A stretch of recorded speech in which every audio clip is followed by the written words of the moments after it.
بسم اللہ الرحمن الرحیم۔ حضرت شاہ اللہ صاحب محدث دہلوی رحمۃ اللہ علیہ نے یہ باب باندھا ہے کہ مجازات کیا ہیں، اور پھر مجازات میں وہ دو اصلوں کے قائل ہوئے ہیں کہ جتنی بھی ثواب اور گناہ اور یہ چیزیں پلٹتی ہیں اس کی اصل دو چیزیں، پھر اس کل کو وہ مزید تقسیم کرتے ہیں اور یہ بھی بتاتے ہیں کہ ان مجازات کے اسباب کیا ہیں اور اسباب کے بعد اس کے نتائج کیا ہیں، اور نتائج کو مرتب ہونے سے روکنے کے لیے کیا چیز پیش آتی ہے۔ انسانی عقل 3 یا 4 طرح سے کام کرتی ہے، اور مجازات بھی پھر ایسے ہی ہوتے ہیں کہ کوئی سبب ہوتا ہے کسی چیز کا تو اسباب پہ سب سے پہلے بحث کی جاتی ہے اور عقل کھوج لگاتی ہے کہ اس کا سبب کیا بنا، اور عقل مند آدمی کے مقابلے میں جو آدمی جذبات سے کام لیتا ہے وہ فوری طور پر ریئیکشن کر دیتا ہے بجائے اس کے کہ وہ سوچے کہ اس فعل کا سبب کیا بنا۔ مثلا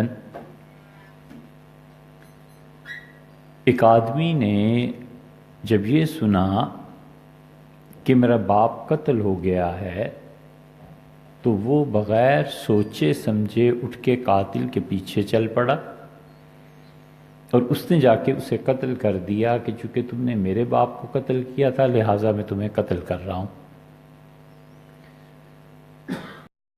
ایک آدمی جو اس کا بیٹا نہیں ہے مقتول کا، وہ باہر کھڑے ہو کے سوچ رہا ہے کہ کا قصہ آخر ہوا کیوں، تو پتہ چلا کہ جس نے قتل کیا ہے اس قاتل کی زمین پر یہ قبضہ کرنا چاہ رہا تھا، اور اس نے سوچا کہ اگر عدالتوں میں جائیں گے تو پھر تو میں کیا، میری اگلی نسلوں کو بھی، پشتوں کو بھی زمین نہیں ملتی، لہٰذا ادھر قتل کر دو، اور قتل ہونے کے بعد ضمانت ہو جائے گی، بات ٹھیک ہو جائے گی، میں باہر آ جاؤں۔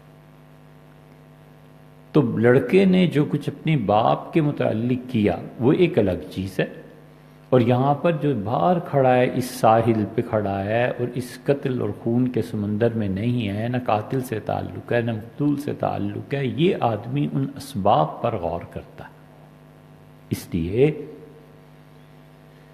جتنے بھی زندگی میں جذباتی مراحل پیش آتے ہیں، عمومی طور پر کامیابی ان لوگوں کو ملتی ہے جو جذبات سے ہٹ کے اسباب سے ابتدا کرتے ہیں کہ آخر اس کا سبب کیا ہے۔ بچہ رات کو دیر سے گھر آیا، ماں نے مارنا شروع کر دیا، اور باپ پوچھتا ہے بلا کے کہ بیٹے دیر سے آنے کا سبب کیا تھا؟ وہ کہتا ہے کہ دیر سے اس لیے آیا کہ دوستوں میں بیٹھ کے مووی دیکھ رہا تھا یہ چیز۔ تو کہتا ہے بیٹے یہ چیز میں آپ کو گھر میں دکھا دیتا ہوں، دیکھ لیجئے، یہ چیزیں ہیں، یہ بات دیکھنے کی تھی لہٰذا یہاں بیٹھ کے دیکھ لیں۔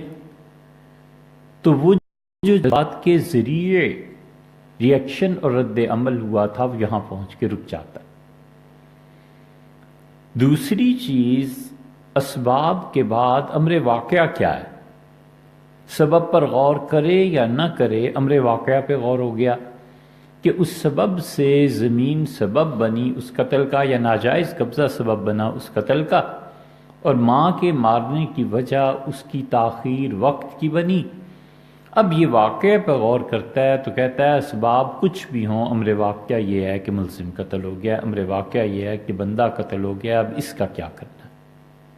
اور پھر عقل انسانی اس کی تیسری سمت میں آتی ہے اور وہ کہتی ہے کہ اس کے نتائج کیا نکلیں گے۔ نتیجہ اس کا یہ نکلے گا کہ یہ اس نے جو قتل کیا ہے نا جس آدمی کو، اس کے ہاتھ بڑے لمبے ہیں اور اس نے سارے اس کے خاندان کو فنا کر دینا ہے، یہ جنازہ ہونے کی دیر ہے، بس 2-4 دن میں دیکھنا ان بستیوں کو آگ لگا دیں گے، ان جھونپڑیوں کو آگ لگا دیں گے، اور نتیجہ اس کا یہ نکلے گا کہ بچہ آئندہ سے ماں کی عزت احترام میں کمی کر دے گا۔ یہ 2-3 مثالیں ہیں ایسے ہی کہ سمجھنے سمجھانے کے لیے کہ انسان ہمیشہ ٹھنڈے دماغ کے ساتھ کسی بھی واقعے پر غور کرے، اسباب کے بعد امر واقعہ کو دیکھے کہ ہوا کیا ہے، اور اس کے بعد نتائج غور کرے، ان نتائج کو روکنے یا مرتب ہونے دینا۔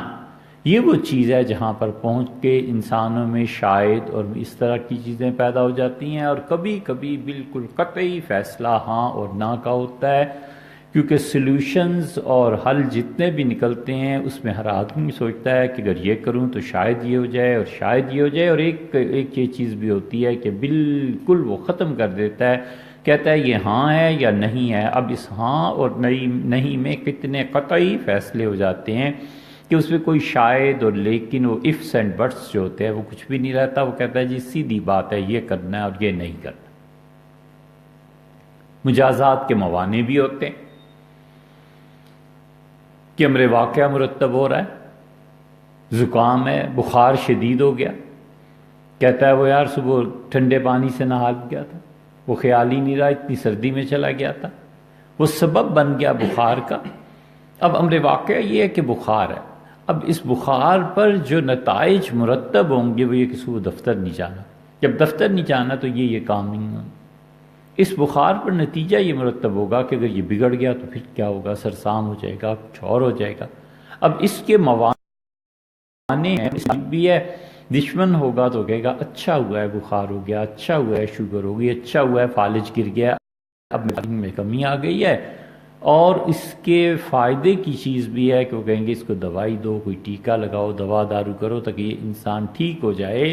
شاہ صاحب رحمۃ اللہ علیہ نے آگے چل کے موانع کا ذکر بھی کیا ہے، لیکن وہ کہتے ہیں کہ جتنی بھی مجازات کی اصل ہے در حقیقت 2 چیزیں ہیں، تو 2 چیزوں میں سے آج جو بات ہے، ایک تو ہم اس کا ترجمہ کر لیں کہ دیکھیں حضرت شاہ صاحب رحمۃ اللہ علیہ اصل میں کیا فرماتے ہیں، اور پھر آہستہ آہستہ اس کی تشریح ہوتی جائے گی۔ شاہ صاحب رحمۃ اللہ علیہ کہتے ہیں کہ اسباب المجازات وعلم، یاد رکھو کہ جو اس کے اسباب ہوتے ہیں وہ ان کثرت، اگرچہ کثرت سے ہوتے ہیں، لیکن ترجع الی اصلین، یہ 2 چیزوں کی طرف اصل میں لوٹتے ہیں۔ شاہ صاحب نے دنیا میں جتنے بھی کام ہیں، چاہے وہ فرد کی سطح پہ ہوں، چاہے مملکت کی سطح پہ ہوں، چاہے کوئی بھی سطح ہو، اور جس پہ مرتب ہونا ہے چاہے وہ کافر ہو یا مومن ہو، شاہ صاحب رحمۃ اللہ علیہ کہتے ہیں کہ بہت سی چیزیں ہو سکتی ہیں لیکن اصل میں یہ 2 چیزوں کی طرف لوٹ کے جاتے ہیں۔ ایک تو حضرت نے آگے چل کے لکھا ہے کہ انسان جتنے بھی کام کرتا ہے ان کی مجازات کی ایک اصل اس انسان کا اپنا جذبہ اور احساس ہے، اور نفس کا احساس ہے کہ نفس کا احساس اس آدمی کو ان کاموں کی طرف لے جاتا ہے۔ گناہ کر لیا، شدید بوجھ پڑا، اور نتیجہ اس کا نکلا اس نے توبہ کر لی، نیکی کی، اور نفس میں خوشی اور انبساط پیدا ہوا، اور اس نے اللہ کی تعریف اور شکر ادا کیا کہ اللہ آپ نے احسان فرمایا، اس نیکی کی توفیق دی۔ ایک یہ چیز، اور دوسری چیز شاہ صاحب رحمۃ اللہ علیہ کہتے ہیں کہ وہ اللہ کا فیصلہ ہے۔ یہ 2 چیزیں ہیں، اللہ تعالیٰ کے فیصلے کے بعد، اس کے نازل ہونے کے بعد ایک تیسری چیز جس پہ شاہ صاحب رحمۃ اللہ علیہ خود بھی بہت زور دیتے ہیں، وہ ملائے اعلیٰ کے فیصلے ہیں کہ فرشتوں پر اس کا کیا اثر پڑتا ہے۔ شاہ صاحب بار بار ملائے اعلیٰ کی طرف لوٹتے ہیں، بار بار ملائے اعلیٰ کی طرف لوٹتے ہیں، اور اس کی ایک وجہ یہ بھی ہے کہ خود انہیں ملائے اعلیٰ تک رسائی تھی، فرشتوں کا دیکھنا، ان کا آنا، ان کا کسی چیز کو پلٹنا، ان کا کسی چیز پہ بات کرنا، حتیٰ کہ حضور اقدس صلی اللہ علیہ وسلم کی روح طیبہ کا آنا، ان کا دیکھنا، ان کا ان کے ساتھ تعلق، یہ سب چیزیں تھیں۔ اس لیے شاہ صاحب رحمۃ اللہ علیہ 2 اگرچہ قرار دیتے ہیں کہ ایک نفس کی حالت اور ایک فیصلہ خدا بندی، لیکن تیسری چیز اس میں کم اہم نہیں ہے۔ شاہ صاحب نے اگرچہ یہاں لکھا ہے نا اصلین 2 چیزوں کی طرف لوٹتی ہے، لیکن آپ دیکھیں گے کہ شاہ صاحب رحمۃ اللہ علیہ یہ اللہ کے فیصلے اور رضامندی جو ہے اس میں پھر مستقلاً وہ کہیں گے کہ ملائے اعلیٰ کی توجہات ہیں، اور ملائے اعلیٰ میں فرشتے کیا سوچتے ہیں، فرشتے کیا کرتے ہیں، عالم ارواح میں کیا ہوتا ہے، اس سے بے نیاز نہیں۔ پھر وہ کہتے ہیں کہ انسان کا نفس من حیث قوت الملکی اس میں جو ملکیت کی قوت پائی جاتی ہے، بعمل جو اعمال وہ کرتا ہے صالح، ان کے نتیجے میں اس میں عالم قدس کی توجہ ہوتی ہے۔ اچھے کام جب آدمی کرتا ہے تو اس کے نفس میں فرشتوں کے ساتھ مناسبت پیدا ہو جاتی ہے، یہ ایک قوت ہے۔ اور خلق یا خلقی طور پر جو اس نے حاصل کیے ہوئے ہوتے ہیں، اپنے اخلاقیات کو صحیح بنایا ہوا ہوتا ہے، تو جب وہ ایسے کام کرتا ہے جس میں گناہ پایا جاتا ہے تو شبح فیہا ندامت و حسرہ، تو اس انسان کو نتیجے میں جب گناہ کرتا ہے تو اس کے نفس پہ ندامت طاری ہو جاتی ہے، اور حسرت اور علم طاری ہو جاتا ہے۔ ربما اوجب ذالک تمثل واقعات فی المنام او الیقظہ، اور اس کا نتیجہ پھر یہ نکلتا ہے کہ جب اس نے گناہ کیا اور نفس پر ندامت طاری ہو گئی تو اس ندامت کے نتیجے میں اللہ کے فرشتے اس کو آ کر سمجھاتے ہیں۔ کبھی کبھی یہ چیز قوت خواب کے ساتھ منسلک ہوتی ہے اور کبھی بیداری میں منسلک ہو جاتی ہے۔ کتنے ہی واقعات ایسے ہیں کہ انسان اپنی زندگی پہ غور کرے، اس نے ایک گناہ کا کام کیا تھا، شرمندگی تھی، طبیعت بجھی ہوئی تھی، اور کسی مجلس میں گیا تو اتفاق بزرگ نے کوئی اور بات کر دی، اور اس آدمی کو اندازہ ہوا، اب کسی کو پتہ نہیں، اس کو اندازہ ہوا کہ یہ اللہ نے اس کی زبان سے جو بات کہلوائی ہے یہ حقیقت میں میرے ہی حال کے متعلق ہے، میرے ہی متعلق ہے، مجھے یہ کام کرنا ہے اور یہ کام نہیں کرنا۔ اس کی ضرورت تھی مکان، بظاہر اسے مکان کے لیے کوئی چیز میسر نہیں ہے، پیسے بھی کم ہیں، اسباب کی قلت ہے، ایسے ہی کہیں جا کے بیٹھے گا۔ وہاں پہ زمینوں کی بات ہو رہی تھی تو کسی نے کہا کہ فلاں جگہ پہ زمین سستی مل رہی ہے، اس نے کسی کو بتایا نہیں، بتانے کی ضرورت بھی نہیں سمجھی، ایسے ہی دکاندار آپس میں بات کر رہے تھے، اس کے کان میں بھنک پڑ گئی، جا کے وہاں چیک کیا تو ریٹ کم تھا، اس نے اس زمین کو لے لینا ہے اور اپنے مکان کی تعمیر شروع کر دینی ہے۔ اب 10 سال بعد یہ بھول بھی جائے گا کہ میں نے اصل میں اس آدمی کا فکرہ سن کر اس جگہ جا کر کی بات کی تھی، اب وہ اس میں کیا ہے وہ فرشتے اس کی طرف متوجہ کر دیتے ہیں، اور فرشتے غیر کی زبان سے اس کی رہنمائی کر دیتے ہیں۔ یہ بہت مرتبہ ہوتا ہے، مثلا ایک کتاب کی کسی کو ضرورت ہے، اب اس کے دل میں خواہ آ جائے گا کہ جاؤں ذرا یہ کتاب کہاں لگی ہوئی ہے، پھر کتاب پہنچ جائے گا۔ اور اسی طرح معاذ اللہ جن لوگوں کے نفس پہ شر کا غلبہ ہوتا ہے، اب اس کے پاس بظاہر کوئی چیز نہیں ہے لیکن ایسے ہی جاؤں کہیں دیکھوں فلاں شراب آج کل مارکیٹ میں کہاں آئی ہوئی ہے، پہنچے گا اور وہیں وہ شراب مل جائے گی جہاں کے لیے تھا، تو شیطان ڈال دیتا ہے، فرشتہ بھی اس کے دل میں ڈال دیتا ہے، اسے اپنے نفس کی خوشی یا ندامت، یہ سب چیزیں ہوتی ہیں۔ تو شاہ صاحب رحمۃ اللہ سے تعبیر کرتے ہیں اور فرماتے ہیں کہ تمثل واقعات فی المنام او بالیقظہ، تو یقظہ بیداری کی صورت میں اور خواب کی صورت میں یہ چیزیں آ جاتی ہیں سامنے، اور پھر کبھی کبھی ایسے بھی ہوتا ہے کہ گناہ پر اس پہ ملامت چھا جاتی ہے، ذلت چھا جاتی ہے اور دھمکیاں اس کے سامنے آتی۔ گناہ کیا، نفس میں تو ندامت طاری تھی کہ کیا حرکتیں میں کر رہا ہوں، مسجد میں گیا تو مولوی صاحب نے اتفاق ایسا کہ اس دن اسی کو بیان کر دیا کہ جو یہ کرے گا اللہ ایسے ایسے ایسے ایسے، یہ اسے دھمکی مل گئی ایک طرح سے کہ جس جہنم کا ذکر ہے نا وہ ایسے ہے اور ایسے ہے، باز آ جاؤ ان چیزوں سے۔ یہ قدرت کے اپنے نظام، اور اللہ تعالی ان نظاموں کی وجہ سے انسانوں کو قائم رکھے ہوئے، انسانوں کی عاقبت سنور جاتی ہے۔ انسان اگر اس کو پتہ ہے کہ کوئی دوسری زندگی ہے، اس پہ ایمان رکھتا ہے تو اس دوسری زندگی کے لیے تیاری کر لیتا ہے۔ اور شاہ صاحب رحمۃ اللہ علیہ کہتے ہیں کہ کتنے ہی نفوس ایسے ہیں جو مخالفت میں ایسے عمل اور اخلاق کے بارے میں کہ آدمی جب عمل کرتا ہے تو گناہ کی بات، تو ایسے واقعات پائے جاتے ہیں جو تکلیف دھمکیاں سنتا ہے، اور بعض نفوس پھر فرماتے ہیں ایسے ہوتی ہے کہ مخالفت کے الہام کی استعداد پیدا ہو جاتی ہے، تو وہ نفوس گفتگو ان کے ساتھ ہوتی ہے فرشتوں کی زبانی، کہ ان کو فرشتے نظر آتے ہیں، اور دوسرے علوم جن کی نفس میں استعداد پیدا ہوتی ہے، اور یہ وہ اشارہ ہے جو اللہ نے کیا ہے کہ جس نے کوئی برا من کسب سیئۃ، جس نے کوئی برائی اختیار کی، وَأَحَاطَتْ بِهِ خَطِیئَتُهُ، اور اس کے گناہوں نے اسے گھیر لیا، تو پھر اس کے ساتھ کیا ہوگا؟ وہ جہنم میں جائے گا۔ فَأُولَٰئِکَ أَصْحَابُ النَّارِ هُمْ فِیہَا خَالِدُونَ، اور اس میں ہمیشہ ہمیشہ وہ لوگ رہیں گے۔ مختصر سا مطلب کہ آدمی کے نفس نے اسے گناہ پر آمادہ کیا۔ یہ نفس ہے کیا؟ بڑی آسان چیز ہے، شاید پچھلی مرتبہ بھی عرض کی تھی۔ نفس اصل میں نا انسان میں محبت کی استعداد ہے، بس آسان چیز، ایبلٹی آف لو ہے۔ اس میں محبت کی طاقت کتنی ہے؟ جانور بھی کوئی ہے نا تو اس میں بھی محبت کی طاقت ہوتی۔ کوئی چیز ایسی نہیں ہے جس میں محبت اللہ نے نہ رکھی ہو۔ اس محبت کا مورد کون ٹھہرتا ہے؟ محبت اس کی گناہ کی طرف جائے گی، نتیجہ جس کی طرف جائے گی انتہا پہ پہنچ جائے گی، اور محبت نیکی کی طرف جائے گی تو فرشتوں سے بھی اوپر کے مقام حاصل کر لے گا۔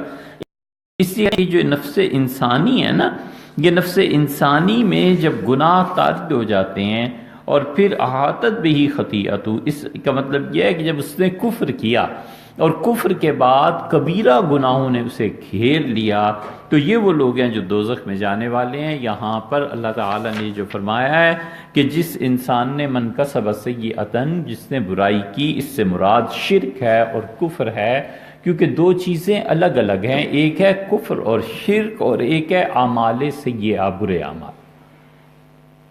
جو آدمی بھی اہل سنہ کے ہاں یہ مسئلہ ہے اور یہ ہمارے عقیدے میں شامل ہے، یہ جو سود کی آیات ہے نا، اس میں صاحب المعانی نے بحث کی ہے، وہ مقام دیکھنا چاہیے۔ انہوں نے کہا اہل سنہ کے عقیدے میں یہ بات شامل ہے کہ نیکی گناہ کو ختم کر دیتی ہے، لیکن اس کے برعکس نہیں ہوتا۔ یہ نہیں ہو سکتا کہ گناہ نیکی کو ختم کر دے۔ وہ کہتے ہیں ہمارے علاوہ غالباً معتزلہ اور اہل تشیع ان کا مسلک ہوتا ہوگا، مسلک نہیں۔ ایک بات، دو ہے نا باتیں، ایک تو سیدھی سادھی ہے کہ اللہ نے فرمایا ان الحسنات یذہبن، لوگوں تمہاری نیکیاں تمہارے گناہوں کو ختم کر دیتی ہیں۔ بہت چیزیں ہیں گناہوں کو ختم کر دیتی ہیں۔ دعا گناہ کو ختم کر دیتی ہے، کسی اور کی دعا اسے لگتی ہے اور گناہ جھڑ جاتے ہیں۔ اللہ نے فرمایا من صلح من آبائہم، اور جن کے ماں باپ نیک تھے، ماں باپ کی نیکی اولاد کے کام آ جاتی۔ پھر اللہ تعالیٰ نے فرمایا کہ ایمان والے ہمارے وہ فرشتے جنہوں نے عرش اٹھایا ہوا ہے، جب کسی مومن سے گناہ کا سرزد ہونا دیکھتے ہیں تو یستغفرون، وہ اللہ سے کہتے ہیں کہ اللہ اسے معاف فرما دے، یہ غلط آدمی ہو گیا ہے، غلطی پہ چل پڑا ہے، اے خدا اسے معاف کر دے۔ تو اللہ تعالیٰ نے فرمایا ہم ایمان والوں کے گناہ فرشتوں کی دعاؤں سے معاف کر دیتے ہیں، حتیٰ کہ قبر میں جا کر یہ جو پہلا جھٹکا لگے گا یہ بھی تو گناہوں کو معاف کرانے والا ہی، اور کیا، گناہ معاف ہو جاتے ہیں۔ لیکن کوئی بھی گناہ وہ نیکی کو برباد کر دے یہ نہیں ہوتا، ہے ہی نہیں۔ ارتداد ایمان سے نکال دیتا ہے، اور اصل میں کفر کا جملہ کیا اس کے ایمان کو ختم کر دیتا ہے؟ خود فقہا کا اور صوفیہ کا اس پہ اختلاف ہے۔ صوفیہ کہتے ہیں ایسے نہیں ہوتا، تم دنیا کا ظاہری نظم قائم رکھنے کے لیے کفر کرنے والے کو سزا دو، یہ تمہارا اپنا مسئلہ ہے، لیکن تم یہ کہو کہ اصلاً اس نے کفر کا جملہ کہا اور اس کی وجہ سے اس کے دل سے ایمان نکل گیا، وہ ایسے نہیں ہوتا۔ کہتے ہیں ایمان جب انسان میں بس جاتا ہے، دل کو اندر سے پکڑ لیتا ہے، تو کفر کا جملہ تو آپ یہ بھی کہہ دیں گے کہ اس آدمی نے اللہ کی توہین کیا لہٰذا یہ کافر ہو گیا، لیکن وہ کفر کا جملہ ہوا ہے، آدمی کافر نہیں ہوا۔ لزوم کفر اور التزام کفر میں فرق ہے۔ ایک بچہ کوئی گندی حرکت کرتا ہے، کہتے ہیں کیا چماروں والی حرکت، وہ چمار تھوڑا ہی بن جاتا ہے، اس کی حرکت کو بتایا جاتا ہے کہ غلط حرکت کی۔ اسی لیے نبی کریم صلی اللہ علیہ وسلم سے وہ جو روایت صحیح بخاری میں آتی ہے، وہ بظاہر موقوف صحابی رضی اللہ عنہ تک ہے، انہوں نے کہا کہ دیکھو منافق کی نیکی تمہیں اس کے قریب نہ کر دے اور مومن کا گناہ تمہیں اس سے دور نہ کر دے، کیونکہ تقدیر غالب آ جاتی ہے، مومن آدمی ہے گناہ میں پھنس جاتا ہے۔ تقدیر غالب آ گئی، اور بندہ پورا پکا منافق ہے، کبھی کبھی نیکی بھی کر گزرے، لوگ نیکی سے متاثر ہو جاتے ہیں، لیکن اصل جو نفاق تھا وہ بھی ختم نہیں ہوا۔ اسی طرح اس انسان میں ایمان میں ختم نہیں ہوا، وہ اپنی جگہ پر قائم ہے۔ کفر کا جملہ منہ سے نکل گیا، ختم ہوئی بات۔ اسی سے بڑی گہری بات کا استنباط کیا ہے فقہا نے۔ وہ کہتے ہیں کہ ایک آدمی نے طلاق دے دی تو فقہا تو کہیں گے 3 طلاقیں دی تو 3 ہو گئیں، کیا شافعی اور کیا مالکی اور کیا حنبلی، لیکن وہ کہتے ہیں کہ اگر کسی انسان کی نیت بالکل درست تھی اور اس آدمی نے 3 کی بجائے 1 طلاق کی نیت کی ہوئی تھی اور ظاہر میں 3 کہے، تو اللہ کے نزدیک اس کی بیوی حرام نہیں ہوئی۔ وہ کہتے ہیں دیانتاً حرام نہیں ہے، قضاً حرام ہے۔ مفتی جس کے پاس چلا جائے وہی فتویٰ دے گا کہ طلاق ہو گئی بھئی، ہم تو کچھ نہیں کر سکتے، قانون میں یہی لکھا ہے نا۔ اللہ کے نزدیک ہوئی یا نہیں ہوئی یہ اللہ جانے اور تم جانو۔ وہ اپنے دل میں سمجھتا ہے کہ میں نے اپنی بیوی کو 1 ہی طلاق دی ہے، اور یہ جو 2 میں نے باقی جملے کہے ہیں یہ خام خواہ میرے ذمے پڑ گئے ہیں، غصے کی حالت میں، ایسی حالت میں اللہ کے نزدیک اس کی طلاق واقع نہیں ہوگی۔ اور اس کی بہت مثالیں ملیں گی۔ کبھی آپ نے غور کیا ہے یہ جتنے لوگ بیان نا، اور تو کوئی شرح کیا دیکھنی ہے، ملا علی قاری کو مرقات میں ہی دیکھ لے رحمہ اللہ، کہ ملا رحمۃ اللہ اس حدیث کی بڑی اچھی تشریح کی ہے۔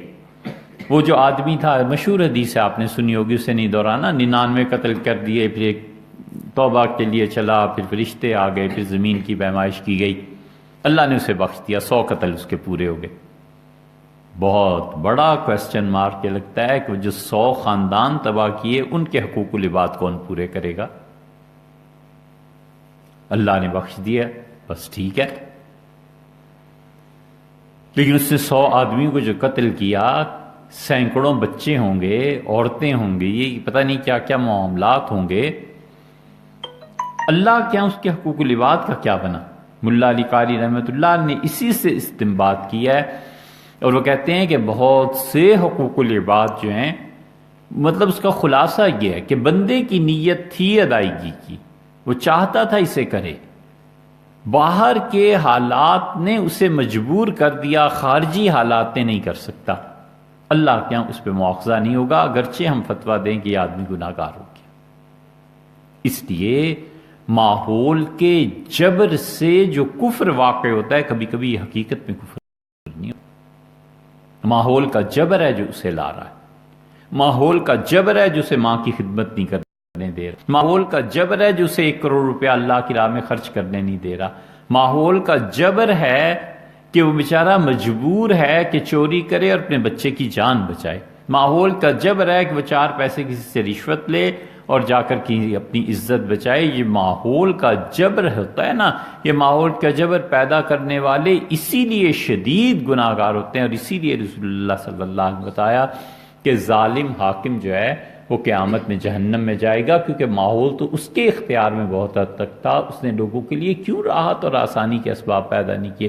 اور اسی کے برعکس فرمایا کہ جو امام ہے، عادل ہے، وہ میرے ساتھ اللہ کے عرش کے سائے میں کھڑا ہو، یا اسے عرش کا سایہ نصیب ہو جائے گا، کیونکہ ماحول کے جبر کو اس نے توڑ دیا، ماحول کے جبر کو اس نے ختم کر دیا۔ اس کا کوئی ماحول کا جبر نہیں ہے، شادی کرنی ہے یہ کرو، اور یہ سیدنا عمر رضی اللہ عنہ ایک مثال اس کی دیکھیں، یہ کتنی عجیب چیز ہے، لوگ ان باتوں کو نہیں پڑھتے یا توجہ نہیں دیتے۔ سیدنا عمر رضی اللہ عنہ نے حضرت علی رضی اللہ عنہ کو مال بھجوایا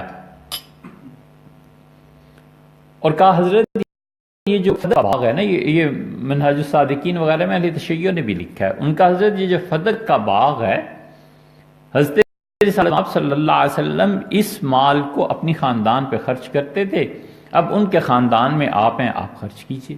سیدنا علی رضی اللہ عنہ نے لے لیے، پھر دوسرے سال بھجوایا، پھر تیسرے سال بھجوایا، انہیں واپس کر دیا۔ ان کا حضرت بہت پیسے ہیں، اب ہمیں ضرورت نہیں رہی۔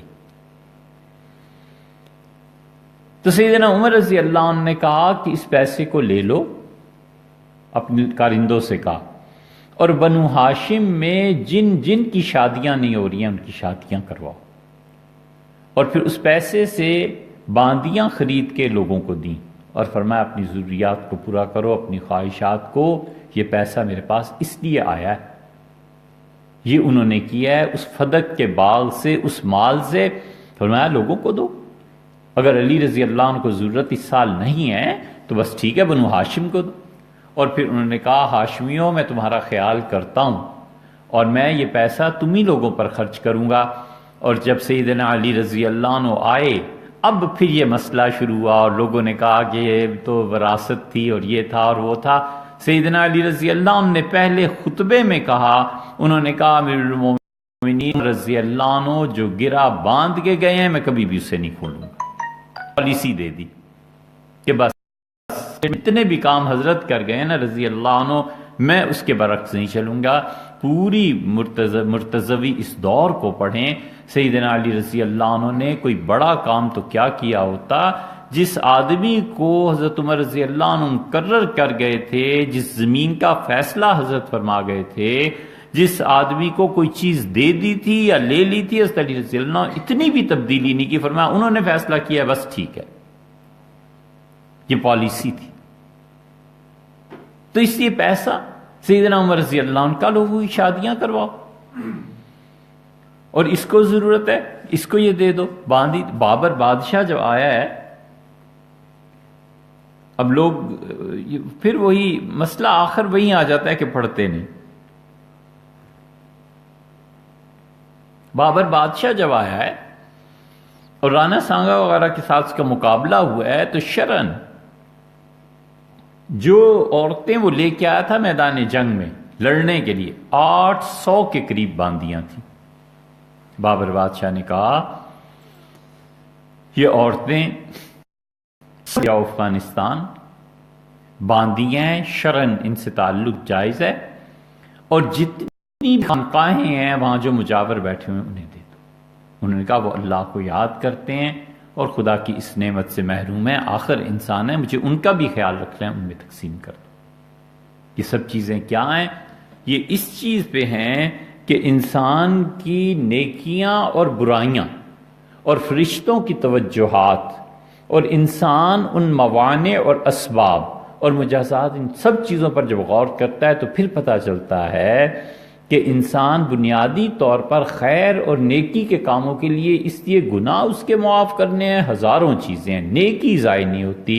نیکی تو ایسی چیز ہے کہ حضرت لقمان نے فرمایا کہ یا بنیہ ان کان حبۃ من خردل، میرے بیٹے نیکی اگر رائی کے دانے کے برابر اتنی چھوٹی سی ہو نا، اور وہ فتکن فی صخرۃ، اسے کسی چٹان پر رکھ دو، کسی کو کہو جا کے نیکی تلاش کر لو، پوری اتنی بڑی زمین میں ایک رائی کا دانہ رکھ لو، آسمان میں ایک رائی کا دانہ کہیں چھوڑاؤ اور کہو جی رائی کا دانہ لے کے آئیں، تو آدمی نہیں لا سکتا۔ اس زمین پہ فرض کر لیجئے کہ کسی نے ایک رائی کا دانہ بحر القاہل سمندر کے ایک جزیرے میں رکھ دیا اور کہ رائی کا ایک دانہ ڈھونڈ لاؤ، تو کدھر سے لے آئے گا؟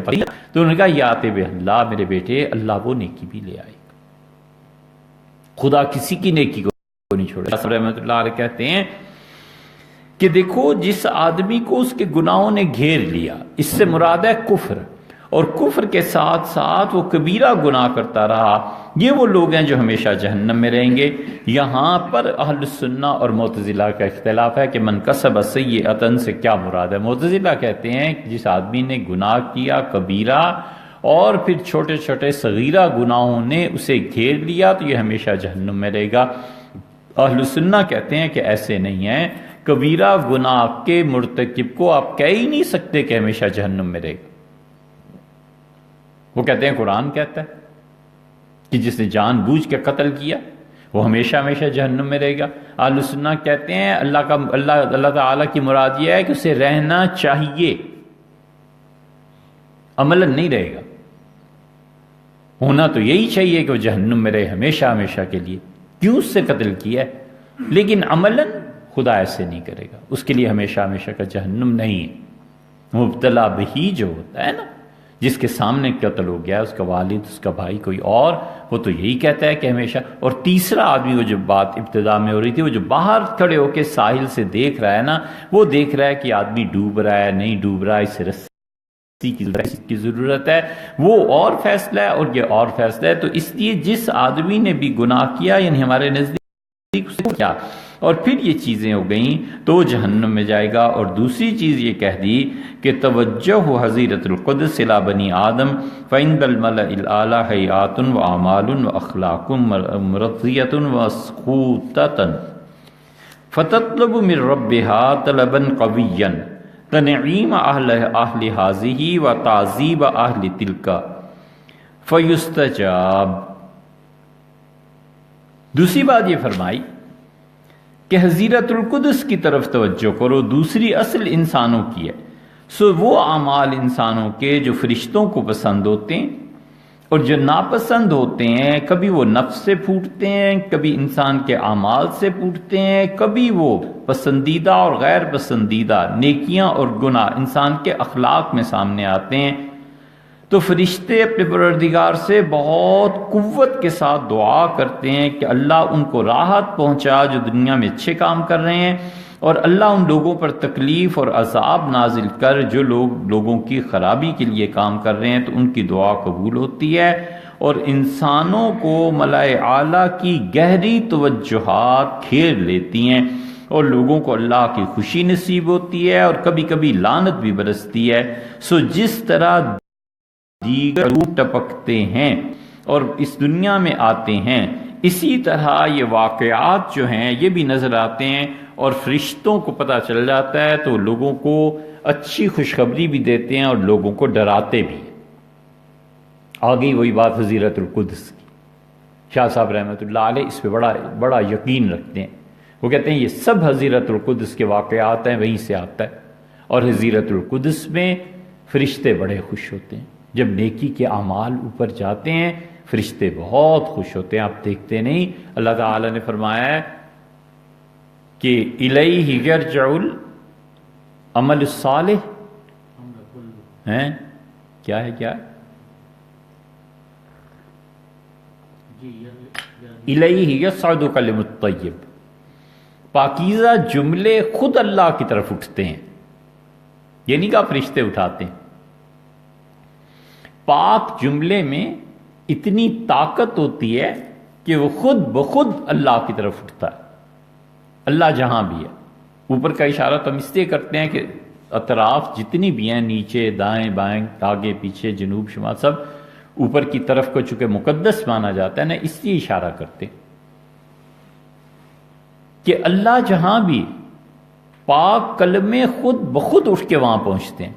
زمین میں جیسے زرخیزی ہوتی ہے نا، خود بخود پھوٹتا ہے۔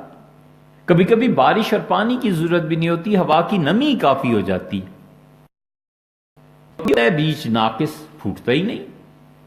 اس طرح پاک جملے خود بخود اللہ کی طرف جاتے ہیں۔ اللہ نے کہا الیہ، اللہ کی طرف جاتی ہیں پاک جملے۔ پاک جملہ کیا ہے؟ ادبار السجود، اور شام کو جب تم سجدے کرو تو اس کے بعد بیٹھو، اللہ کو یاد کرو، نیک جملے کو۔ مغرب کی نماز، سیدنا علی رضی اللہ عنہ کہتے تھے کہ مغرب کی نماز پڑھ کے بیٹھو اور خدا کو یاد کرو، یعنی سبحان اللہ، الحمدللہ، اللہ اکبر، اور جو بھی تسبیح آدمی پڑھتا ہے، درود شریف پڑھتا ہے، استغفار کرتا ہے۔ فرماتے تھے مغرب کی 2 سنتیں پڑھ کے یہ چیزیں کرنا، اللہ نے کہا ہے کہ ادبار السجود، سجدوں کو کرو اس وقت جب سورج ڈوب جاتا ہے، تو مغرب کی نماز۔ یہ جملے اللہ تک پہنچتے ہیں۔ قرآن کہتا ہے سبح بحمد ربک حین تقوم، اور جب تم کھڑے ہو تو اللہ کو یاد کرو۔ کہاں سے کھڑے ہو؟ کھڑا ہونا تو کئی صورتوں میں ہوتا ہے۔ صبح اٹھتا ہے، بستر سے اٹھ کے کھڑا ہو جاتا ہے، کرسی سے کھڑا ہو جاتا ہے، میٹنگ رہی 2 گھنٹے تک، اب اس سے کھڑا ہو رہا ہے، گاڑی روک لی، نیچے اترا، اب کھڑا ہو رہا ہے۔ اللہ نے ایک لفظ فرمایا حین تقوم، جب تم کھڑے۔ اس کا مطلب یہ ہے کہ جب بھی آدمی بیٹھنے سے کھڑے ہونے کی پوزیشن میں آتا ہے، اللہ نے کہا تسبیح کہو سبحان اللہ و بحمدہ، سبحانک اللہم و بحمدک۔ صبح اٹھے جس حال میں بھی ہے، پہلا جملہ اٹھتے ہوئے یہ کہے کہ سبحان اللہ و بحمدہ، سبحانک اللہم و بحمدہ۔ اٹھا نا، کھڑا ہوا، اللہ کا امر پورا ہوا. یہ جملہ ٹھک کر کے پہنچتا ہے خدا کے پاس. اس میں اتنی قوت ہے، خود سے اتنی طاقت. اسی لیے رسول اللہ صلی اللہ علیہ وسلم نے فرمایا کہ تم میں سے کوئی آدمی چاہتا ہے کہ اللہ کے عرش کے قریب اس کا نام لیا جائے؟ عرض کیا گیا کیوں نہیں؟ تو آپ نے فرمایا جب تم اللہ کی تسبیح بیان کرتے ہو تو یہ تمہارے جملے جا کے اللہ کے عرش کا طواف کرتے ہیں، اور یہ وہاں پر ایسی آواز پیدا ہوتی ہے جیسے شہد کی مکھیوں کی آواز ہوتی ہے، اور وہ کہتا ہے جملہ کہ اے میرے پروردگار، فلاں آدمی جو فلاں کا بیٹا ہے اس نے مجھے تیرے پاس بھیجا. وہاں ذکر ہوتا ہے، عالم قدس میں ذکر ہوتا ہے. فرشتے اس آدمی کا نام تجویز کر دیتے ہیں کہ یہ چیز اس پہ غالب ہے. معاذ اللہ، استغفر اللہ. انسانوں کا قتل، خون، انسان کے ساتھ ظلم، یہ جاتا رہے اوپر. اللہ کے فرشتے اس کا نام ہی رکھ دیتے ہیں کہ یہ لعنتی ہے. کتنے لوگ ایسے کہ عالم خواب میں، کشف میں انہیں کہا جاتا ہے کہ تمہارا نام عالم آخرت میں یہ رکھا گیا ہے، فرشتے تمہارے متعلق یہ کہتے ہیں. وہ نام کیوں ہوتا ہے؟ وہ نام جو ہوتا ہے وہ پورے کا پورا اس آدمی پہ فٹ آتا ہے. اگر آدمی چند دن، چند مہینے، سال ساتھ رہے تو اندازہ ہوتا ہے کہ اس آدمی کے اچھے ترین اعمال میں سے کیا ہے، سب سے بہتر عمل یہ کون سا کرتا ہے. فرشتے اس کے سب سے بہتر عمل کو لے کر اس کے ساتھ منسلک کر دیتے ہیں.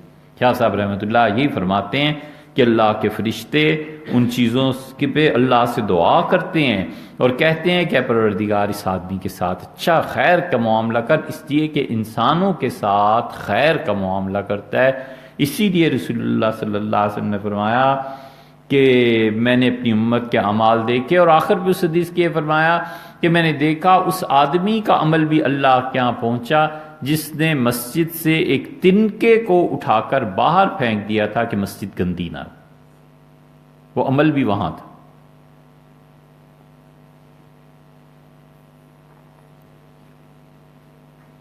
بہت بہت روایات ایسی آئیں کہ ان میں یہ ہوتا ہے کہ آدمی جتنے نیکی کے کام کرتا ہے ایک کام پہنچتا ہے، اور جتنے گناہ ہیں وہ بھی، اور خاص طور پہ وہ گناہ جن میں انسانوں کے حقوق کو وہ تلف کرتا ہے. نتیجہ یہ کہ فرشتے وہاں سے لعنتیں بھی بھیجتے ہیں.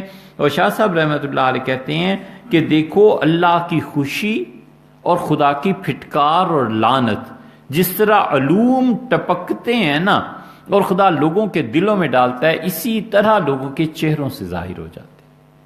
معاذ اللہ، استغفر اللہ. نبی کریم صلی اللہ علیہ وسلم نے فرمایا تم دیکھو گے ان لوگوں کو جن پہ اللہ کی لعنت نازل ہوگی میری امت میں، ان کے ہاتھ میں گائے کے دم جیسے کوڑے ہوں گے، اور صبح و شام خدا کی مخلوق پر برسائیں گے. آپ نے فرمایا تم دیکھو گے پھٹکار برسے گی ان کے چہروں. بہت سے جو ظالم ظلم کرتے ہیں کس محکمے اور شعبے میں نہیں رہے، پولیس کیا اور فوج کیا اور کوئی اور کیا، جو پبلک پہ ناحق ظلم کرتے، چنگی والے لوگوں سے جو پیسے وصول کرتے ہیں. حضور اقدس صلی اللہ علیہ وسلم نے وہ مدینہ منورہ میں ایک واقعہ پیش آ گیا تھا، اور اس پہ آپ نے فرمایا کہ تم اس کو جو میں نے سزا دی ہے اس پہ لعنت بھیج رہے ہو. واللہ لو قسمت هذه التوبة على اہل المدینہ لکفاہم. خدا کی قسم اس لڑکے نے ایسی توبہ کی ہے کہ پورے اہل مدینہ نے بھی یہ گناہ کیا ہوتا نا تو اللہ اس کی توبہ کو اگر ٹکڑے ٹکڑے کرتا اور سب کو حصہ دیتا سارا مدینہ پاک ہو جاتا. اگر مدینہ منورہ میں سب نے ایسے کام کیے ہوتے. اس میں ایک جگہ آیا ہے آپ نے فرمایا اچھا تم اس لڑکے پر لعنت بھیجتے ہو اور تمہیں معلوم ہے چنگی وصول کرنے والا اگر یہ توبہ کرتا تو خدا اسے بھی معاف کر دے. یہ چنگیاں وصول کرنا، یہ پیسے ٹیکس وصول کرنا لوگوں سے ظلم کے ساتھ، یہ کہاں لے جائے گا لوگوں. ٹیکس سیدنا عمر رضی اللہ عنہ بھی لگائیں. سیدنا علی رضی اللہ عنہ سے پوچھا گیا انہوں نے کہا حضرت نے کتنا اس پہ ٹیکس رکھا تھا؟ ان کے جی ہماری منڈی اگر استعمال ہوگی تو زمین کا کرایہ سمجھ لیں اتنا رکھا تھا۔ فرمایا بس ٹھیک اتنا رہنے دو۔ سیدنا عمر رضی اللہ عنہ نے ایک دن حضرت علی رضی اللہ اپنی خلافت میں اقتصادی حالات پہ نظر تھی نا، اب یہ لوگ سمجھتے ہیں پتہ نہیں حکومتیں ایسے ہی چلتی نہیں ان کی، اس زمانے میں یہ تھیوری کہاں تھی دنیا میں ہمیں بھی کوئی بتایا۔ حضرت عمر رضی اللہ عنہ نے دیکھا معاشرے میں پیسہ، اس کے رجحانات کیا رنگ لا رہے ہیں، سکے کی قیمت کم کر دی۔ سکے کی قیمت کم کرنے سے ملک کی معاشیات فرق پڑنا تھا، اسے سنبھال لیا۔ سیدنا علی رضی اللہ عنہ کے جب دور آیا ہے تو انہوں نے کہا امیر المومنین نے جس ضرورت کی وجہ سے سکے کی قیمت کم کی تھی وہ ضرورت پوری ہو گئی، اور لوگوں دیکھو میں سکے کی قیمت بڑھا کر اسے وہیں تک لا رہا ہوں جہاں رسول اللہ صلی اللہ علیہ وسلم نے چھوڑا تھا۔ ایک وقتی ضرورت تھی، تبدیلی ہو گئی، وقتی ضرورت پوری ہو گئی، تبدیلی بھی ختم ہو گئی۔ تو لوگوں کے لیے راحت کے سامان اور لوگوں کو کوڑے برسانا، یہ سب چیزیں خدا کیا فرمایا، اگر وہ توبہ کرتا جو لوگوں سے چنگی وصول کرتا ہے نا، اس کو بھی خدا معاف کر دیتا۔ یعنی بہت بڑے گناہ کی بات تھی کہ لوگ کما رہے ہیں، لوگوں کا پیسہ ہے، تم کس سلسلے میں ان کے پیسے وصول کر رہے ہو، اور پھر وصول کر کے خرچ بھی نہیں کرنا، وصول کر کے اپنے اقتدار اور اپنی خواہشات اور اب کیا کیا خرافات آ گئی ہیں آپ سب جانتے ہیں، کیا اس کو گننا ہے۔ تو اس لیے فرشتے لعنت بھی کرتے ہیں، فرشتے دعا بھی کرتے ہیں، فرشتے اس انسان کو واقعات دکھاتے ہیں، اور فرشتے دھمکاتے بھی ہیں، دھمکیاں بھی دی جاتی ہیں۔ خواب دیکھتا ہے یہ چیز ہو گئی، کبھی کبھی ویسے ہی سوچ میں آتا ہے کہ جو حرام مال لے لیا ہے نا، اب اس کا نتیجہ کہیں ایسے نہ نکلے۔ شاہ صاحب رحمۃ اللہ علیہ کہتے ہیں کہ نفس جو ہے وہ ملائے اعلیٰ کی ناراضگی سے متاثر ہوتا ہے، اور وہ اس طرح متاثر ہوتا ہے جیسے بے ہوشی یا بیماری کی حالت پیش آتی ہے۔ جیسے آدمی بے ہوش ہو جائے یا آدمی بیمار ہو جائے، بالکل اسی طرح فرشتوں کی یہ ناراضگی انسان کے ساتھ چپک جاتی ہے۔ آ کے فرشتے اس سے آ کے بات کرتے ہیں اور اس پہ لعنت بھیج کے چلے جاتے ہیں۔ نتیجہ یہ کہ طبیعت اچاٹ ہو جاتی ہے کبھی کبھی نیکی سے۔ اب وہ کہتا ہے کہ میں نماز پڑھتا تھا، اب نہیں پڑھ رہا، کرتا تھا یہ سب کی چیزیں، تو جو کرتوت کیے ہوئے ہیں نا اس کو بھی تو دیکھو۔ اسی کے قریب کی وہ بات ہے جو اللہ تعالیٰ نے ارشاد فرمائی ہے، اور اللہ نے فرمایا کہ وہ کہے گا کہ رب لما حشرتنی اعمی وقد کنت بصیرا، اللہ مجھے آج قیامت میں آپ نے اندھا کھڑا کیا ہے حالانکہ میری آنکھیں تو تھیں۔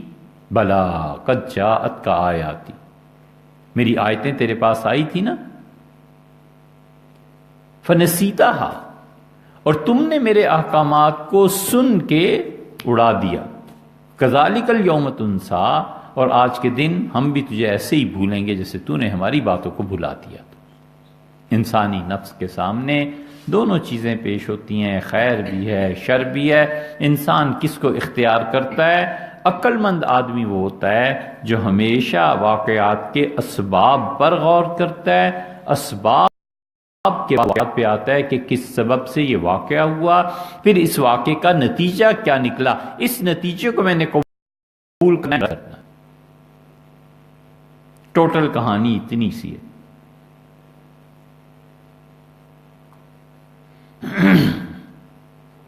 عشق اور محبت میں گرفتار ہو گیا ہوں، اسباب کیا ہیں؟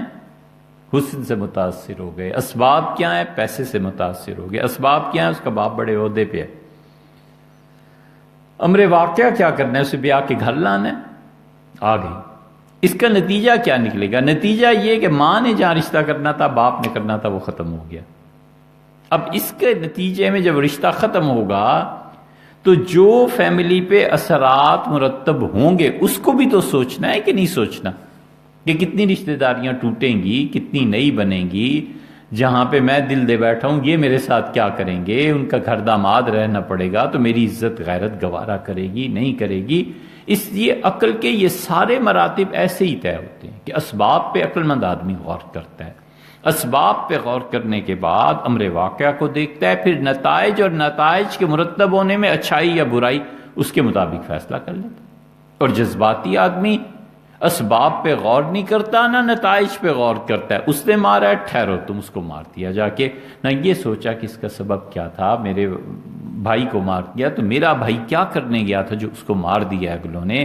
معلوم ہوا ڈاکہ ڈال گیا تھا، ڈاکہ ڈالنے مانا آپ کا بھائی ہے، لیکن جس جو کام کرنے گیا تھا نا پھر انجام یہی نکلنا تھا. اب تم اس کو بھی قتل کرو، پھر جیل میں ڈال دے گا، پھر کیا ہوگا. پھر یہ سارے قصے ہیں.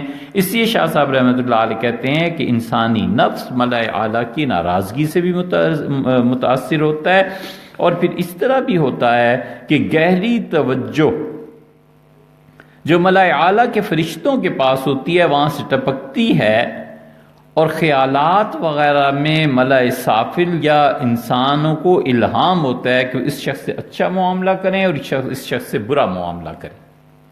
ملائے اعلیٰ سے باقاعدہ لوگوں کے دلوں میں ڈالا جاتا ہے، یہ کام کر لو، اس آدمی کو آنے نہیں دینا، اس سے ملنا ہے، اس سے نہیں ملنا. نفس جب پاک ہو جاتا ہے تو پھر ملائے اعلیٰ سے یہ چیزیں انسان کے دل پہ اترتی ہیں. اسی لیے یہ ایسا دل ہو جاتا ہے جس کے متعلق رسول اللہ صلی اللہ علیہ وسلم نے فرمایا فاستفت قلبک، اپنے دل سے پوچھ. اگرچہ فتویٰ دے مفتی کہ یہ چیز جائز ہے مگر اپنے دل سے پوچھ، ناجائز ہے تو بھی اپنے دل سے پوچھ، کیونکہ دلوں کا تعلق ملائے اعلیٰ سے جڑ جاتا ہے، اور ملائے اعلیٰ سے جب وہ جڑتا ہے پھر انسان اس کے مطابق کام کرنے لگتا ہے، اس کے مطابق اپنی پالیسیز بنانے لگتا ہے، چیزوں کو اس طرح دیکھنے لگتا ہے جیسے کہ ملائے اعلیٰ سے وہ چیزیں نازل ہوئیں، پھر فرشتے اس کی رہنمائی کرتے ہیں. اسی لیے جبریل امین جب آتے ہیں لیلۃ القدر میں تو ان لوگوں پر کیا جاتا ہے کہ اگلے سال میں یہ ہونا ہے، اگلے سال میں فلاں کے ساتھ یہ ہو جانا ہے، اور یہ چیزیں ہیں. اور جو لوگ سو رہے ہوتے ہیں کبھی کبھی فرشتے خود آ کے اسے اٹھا دیتے ہیں کہ نماز پڑھ، عبادت کر، تاکہ تیری جو عبادتوں میں کمی ہے 80 سال کی عبادت تو تجھے ویسے ہی مل جانی ہے آج، اور اگر تیری عبادت پہلے سے ٹھیک ہے تو اور زیادہ اللہ کے قرب میں اضافہ کر. ہزاروں واقعات ایسے ہیں کہ آدمی سویا اور فرشتوں نے آ کے اٹھا دیا کہ چلو اٹھو نماز پڑھو، اور پھر بعد میں معلوم ہوا کہ یہ لیلۃ القدر تھی. تو فرشتوں کا انسان کے ساتھ ایسا تعلق ہے. باقی انشاءاللہ ان دفعہ